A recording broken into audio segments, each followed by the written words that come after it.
7% de una población X sufre de obesidad u obesidad mórbida. El 7% de 7 millones de habitantes son en promedio 210.000 habitantes, o sea, 200.000 personas, que son las que están sufriendo en este momento en Paraguay la consecuencia del flagelo de la obesidad. ¿De varias edades o alguna edad específica? De todas las edades, ¿verdad? De todas las edades. No existe una edad específica. Actualmente tenemos niños obesos, ¿verdad? ¿Por qué? Porque están mal nutridos. ¿Pero qué es la enfermedad en sí? ¿Qué es la obesidad? Perfecto. La obesidad es un trastorno, ¿verdad?, de la alimentación.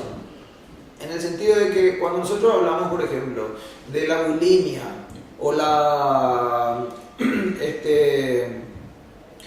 anorexia, siempre le tildamos a esas personas de enfermas, ¿ok? ¿Por qué? Porque sabemos que tienen una alteración del hábito alimenticio, ¿verdad? En el otro extremo de la anorexia y la bulimia se encuentra la obesidad mórbida. La obesidad de por sí se define actualmente a aquel paciente que tiene un índice de masa corporal por encima de 30. Un índice de masa corporal entre 25 y 30 se llama sobrepeso, y de 25 a 21 es lo que nosotros pretendemos con el peso normal. Por encima de 30 se denomina obesidad, que de acuerdo a su grado, es decir, si es desde 30 hasta 40, se pueden dividir en obesidad leve, moderada y grave. Los pacientes que tienen un índice de masa corporal por encima de 40 se definen como obesos mórbidos u obesos patológicos.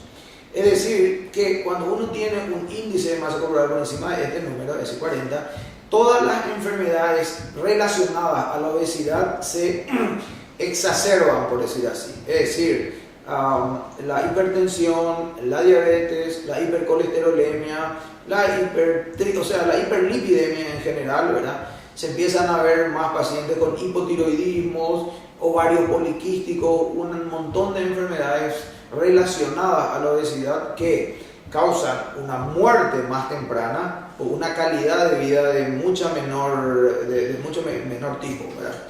Cuando el índice de masa corporal está por encima de 50, esos pacientes ya se llaman super obesos.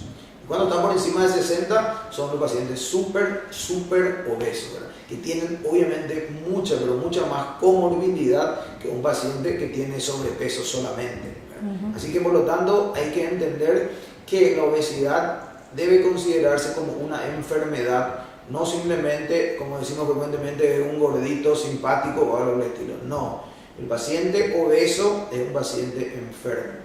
Es un paciente que tiene una alteración del hábito alimenticio que le va a llevar a una muerte cercana, es decir, en el tiempo, en menos de 5 o 10 años. Y si no muere, tiene un montón de complicaciones médicas, como por ejemplo en la diabetes, ese paciente después de un tiempo no ve, se le cortan los miembros, se hace insuficiencia renal, o tiene un accidente cardiovascular, un accidente cerebral vascular o un infarto de miocardio.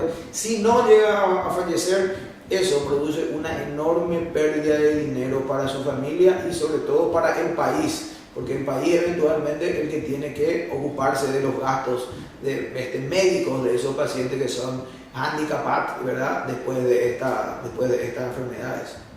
Ahora bien, la gente en general tiene un comentario peyorativo acerca de eso. Es decir, usualmente piensan que el paciente obeso es obeso solamente porque él quiere ser obeso y es incapaz de controlarse. Un obeso que llega al consultorio, para la gente que no sabe, por lo menos ha hecho dieta como mínimo 15 veces durante su vida y ha bajado de peso probablemente más de 30 o 40 kilos. El problema es que después, cuando deja de hacer dieta, a los 6 meses sube los 30 o 40 kilos más 5 o 10 kilos sobre lo que él había perdido. ¿Pero eso ocurre en todos los casos de la gente que hace dieta? No, ocurre en todos. Estadísticamente se ha publicado hace unos 2 años un artículo muy interesante donde se comparó, ¿verdad?, el hecho de perder peso con dieta y perder peso con cirugía, ¿verdad? Y se vio que solamente el 4.5, es decir, vamos a redondear, en el 5% de los obesos que tenían indicación de cirugía, pero hicieron dieta solamente el 5% perdió más del 50% de su sobrepeso y lo mantuvo más de 2 años. 5%. Es una cuestión estadística. En cambio, cuando un paciente se opera, se hace una manga gástrica, un bypass o inclusive una banda gástrica, del 88 al 92% de los pacientes perdieron más del 50% de sobrepeso y lo mantuvieron más de 2 años. O sea que por definición actualmente entonces decimos que éxito en cirugía bariátrica es perder más del 50% y por lo menos mantenerlo durante ese tiempo.